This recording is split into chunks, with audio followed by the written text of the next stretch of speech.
Hello friends, I'm here again today with another craft video for you.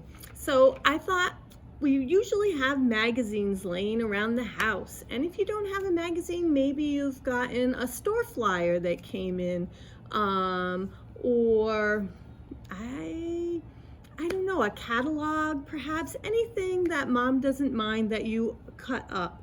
And then just go through and cut up some I thought the easiest thing might be different eyes and mouths and noses and ears, and put together a face.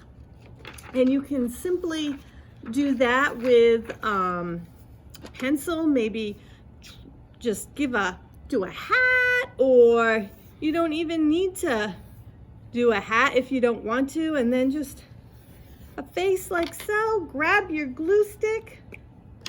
And I'm going to take this silly mouth here, put a little glue on, and maybe a couple of eyes.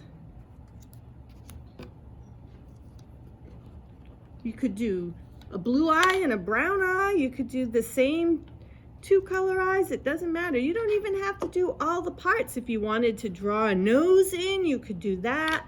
You could take the crayon and maybe give a little hair.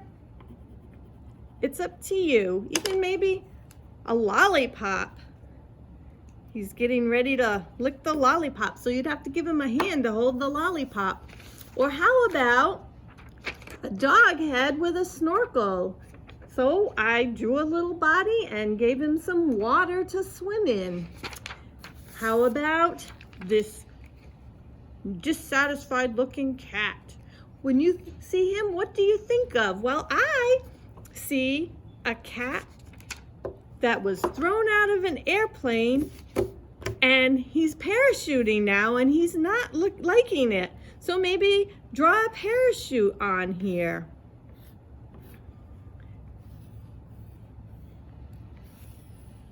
And you could even give him some arms if you wanted.